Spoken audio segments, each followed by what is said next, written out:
민수기 30장. 모세는 이스라엘 자손 각 지파 우두머리들에게 말하였다. 이것은 주님께서 명하신 것입니다.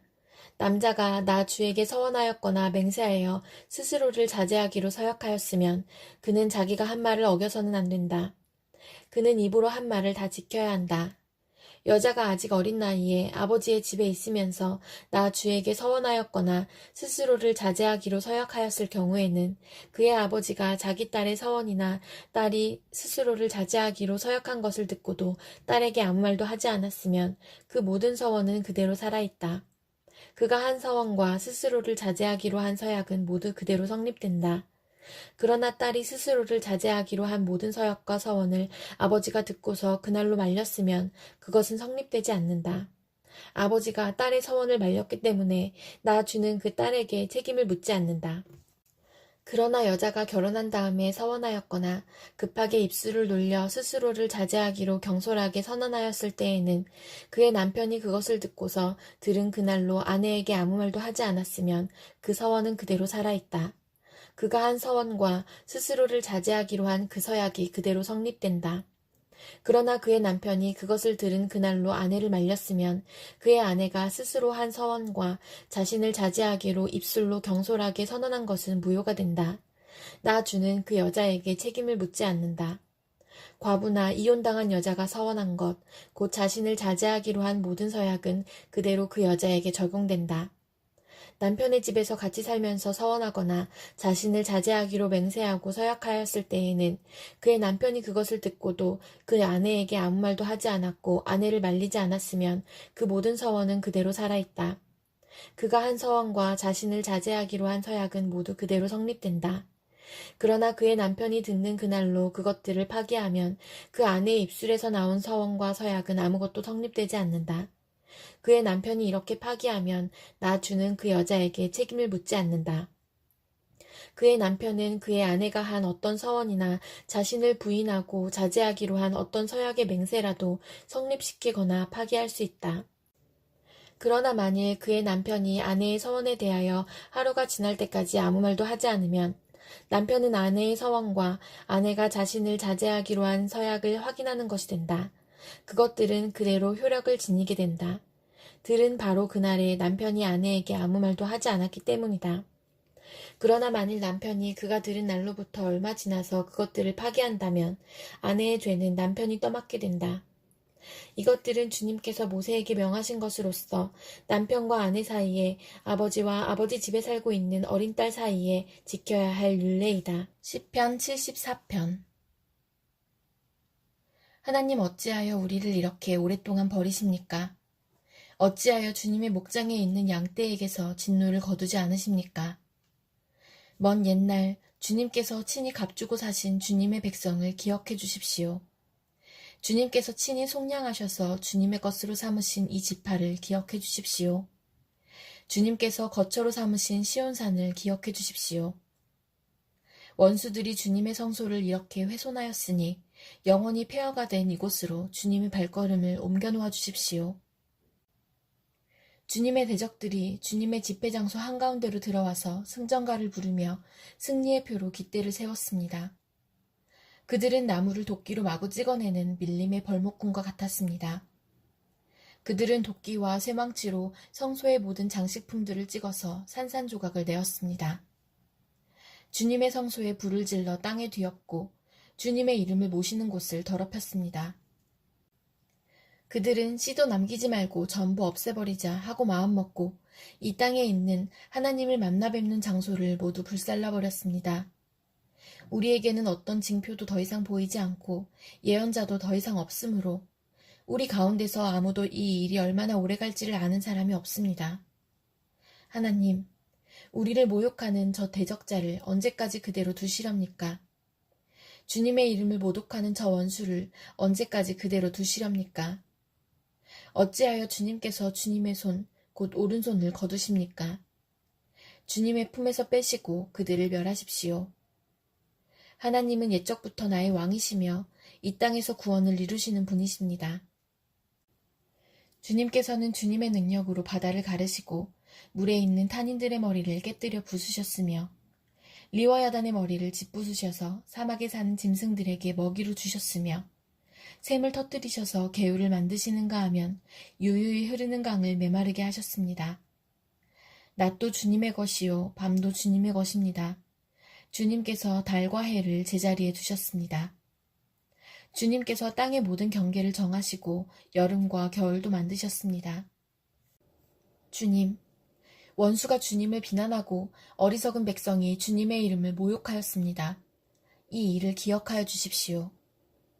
주님께서 맷비둘기 같은 주님의 백성의 목숨을 들짐승에게 내주지 마시고 가련한 백성의 생명을 영원히 잊어버리지 마십시오. 땅의 그늘진 곳마다 구석구석 폭력배의 소굴입니다. 주님께서 세워주신 언약을 기억하여 주십시오.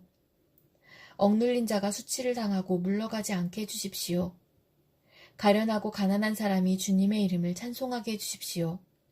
하나님, 일어나십시오. 주님의 소송을 이기십시오. 날마다 주님을 모욕하는 어리석은 자들을 버려두지 마십시오.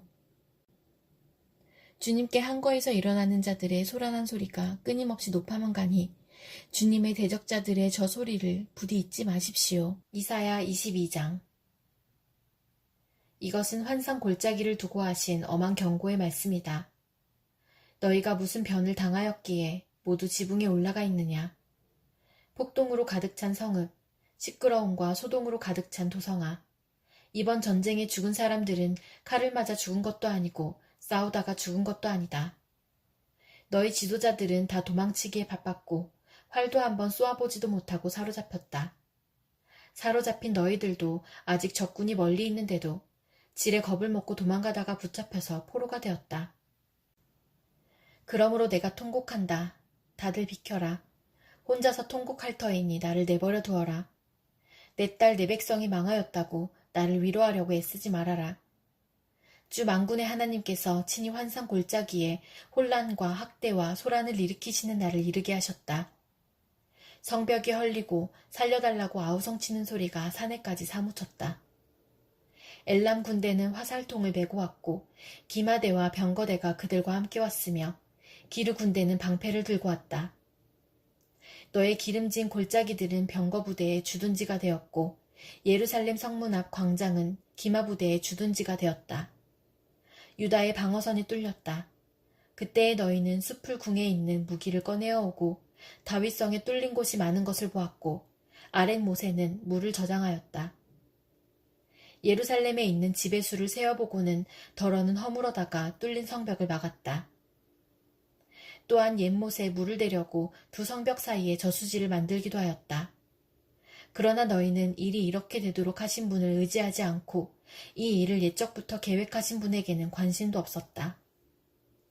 그날에 주 만군의 하나님께서 너희에게 통곡하고 슬피 울라고 하셨다. 머리털을 밀고 상복을 몸에 두르라고 하셨다. 그런데 너희가 어떻게 하였느냐? 너희는 오히려 흥청망청 소를 잡고 양을 잡고 고기를 먹고 포도주를 마시며 내일 죽을 것이니 오늘은 먹고 마시자 하였다. 그래서 만군의 주님께서 나의 귀에 대고 말씀하셨다. 이 죄는 너희가 죽기까지 용서받지 못한다. 주 만군의 하나님께서 이렇게 말씀하셨다. 주 만군의 하나님께서 이렇게 말씀하신다. 너는 궁중의 일을 책임진 총책임자 셈나에게 가서 나의 말을 전하여라. 내가 이곳과 무슨 상관이 있기에 이곳에 누가 있기에 여기에다 너의 무덤을 파느냐. 높은 곳에 무덤을 파는 자야. 바위에 누울 자리를 쪼아내는 자야. 그렇다. 너는 권세가 있는 자다. 그러나 주님께서 너를 단단히 묶어서 너를 세차게 내던지신다. 너를 공처럼 둥글게 말아서 넓고 아득한 땅으로 굴려버리신다. 내가 거기에서 죽을 것이다. 내가 자랑하던 그 화려한 병거들 옆에서 내가 죽을 것이다. 그리하여 너는 너의 상전의 집에 수치거리가 될 것이다. 내가 너를 너의 관직에서 쫓아내겠다. 그가 너를 그 높은 자리에서 끌어내릴 것이다. 그날이 오면 내가 힐기야의 아들인 나의 종 엘리야김을 불러서 너의 관복을 그에게 입히고 너의 띠를 그에게 띠게 하고 너의 권력을 그의 손에 맡길 것이니 그가 예루살렘에 사는 사람들과 유다 집안의 아버지가 될 것이다. 내가 또 다윗 집의 열쇠를 그의 어깨에 둘 것이니 그가 열면 닫을 자가 없고 그가 닫으면 열 자가 없을 것이다. 단단한 곳에 잘 박힌 목같이 내가 그를 견고하게 하겠으니 그가 가문의 영예를 빛낼 것이다. 그의 가문의 영광이 그에게 걸릴 것이다. 종지에서 항아리에 이르기까지 모든 작은 그릇들과 같은 그 자손과 족속의 영광이 모두 그에게 걸릴 것이다. 만군의 주님의 말씀이다. 그날이 오면 단단한 곳에 잘 박힌 못이 삭아서 부러져 떨어질 것이니 그 위에 걸어둔 것들이 산산조각이 날 것이다. 이것은 주님께서 하신 말씀이다. 베드로후서 3장. 사랑하는 여러분, 나는 여러분에게 이 두 번째 편지를 쓰고 있습니다. 두 편지로 나는 여러분의 기억을 되살려서 여러분의 순수한 마음을 일깨우려고 합니다. 그렇게 해서 거룩한 예언자들이 이미 예언한 말씀과 주님이신 구주께서 여러분의 사도들을 시켜서 주신 계명을 여러분의 기억 속에 되살리려는 것입니다. 여러분이 무엇보다 먼저 알아야 할 것은 이것입니다. 마지막 때에 조롱하는 자들이 나타나서 자기들의 욕망대로 살면서 여러분을 조롱하여 이렇게 말할 것입니다. 그리스도가 다시 오신다는 약속은 어디 갔느냐? 조상들이 잠든 이래로 만물은 창조 때부터 그러하였듯이 그냥 그대로다. 그들이 이렇게 말하는 것은 하나님의 말씀으로 하늘이 오랜 옛날부터 있었고 땅이 물에서 나와 물로 말미암아 형성되었다는 것과 또 물로 그때 세계가 홍수에 잠겨 망하여 버렸다는 사실을 그들이 일부러 무시하기 때문입니다. 그러나 지금 있는 하늘과 땅도 불사르기 위하여 그 동일한 말씀으로 보존되고 있으며 경건하지 못한 자들이 심판을 받아 멸망을 당할 날까지 유지됩니다. 사랑하는 여러분, 이 한 가지만은 잊지 마십시오. 주님께는 하루가 천년 같고 천년이 하루 같습니다. 어떤 이들이 생각하는 것과 같이 주님께서는 약속을 더디 지키시는 것이 아닙니다. 도리어 여러분을 위하여 오래 참으시는 것입니다. 하나님께서는 아무도 멸망하지 않고 모두 회개하는 데에 이르기를 바라십니다. 그러나 주님의 날은 도둑같이 올 것입니다. 그날의 하늘은 요란한 소리를 내면서 사라지고 원소들은 불에 녹아버리고 땅과 그 안에 있는 모든 일은 드러날 것입니다. 이렇게 모든 것이 녹아버릴 터인데 여러분은 어떠한 사람이 되어야 하겠습니까? 여러분은 거룩한 행실과 경건한 삶 속에서 하나님의 날이 오기를 기다리고 그날을 앞당기도록 하여야 하지 않겠습니까? 그날의 하늘은 불타서 없어지고 원소들은 타서 녹아버릴 것입니다. 그러나 우리는 주님의 약속을 따라 정의가 깃들여 있는 새 하늘과 새 땅을 기다리고 있습니다. 사랑하는 여러분, 여러분이 이것을 기다리고 있으니 티도 없고 흠도 없는 사람으로 아무 탈이 없이 하나님 앞에 나타날 수 있도록 힘쓰십시오. 그리고 우리 주님의 오래 참으심이 구원을 위한 것이라고 생각하십시오. 그것은 우리의 사랑하는 형제 바울이 자기가 받은 지혜를 따라서 여러분에게 편지한 바와 같습니다. 바울은 모든 편지에서 이런 것을 두고 말하고 있는데 그 가운데는 알기 어려운 것이 덜어 있어서 무식하거나 믿음이 굳세지 못한 사람은 다른 성경을 잘못 해석하듯이 그것을 잘못 해석해서 마침내 스스로 파멸에 이르고 말 것입니다. 그러므로 사랑하는 여러분, 여러분은 이 사실을 미리 알고 불의한 자들의 유혹에 휩쓸려서 자기의 확신을 잃는 일이 없도록 주의하십시오. 우리의 주님이시며 구주이신 그리스도 예수에 대한 지식과 그의 은혜 안에서 자라십시오. 이제도 영원한 날까지도 영광이 주님께 있기를 빕니다. 아멘.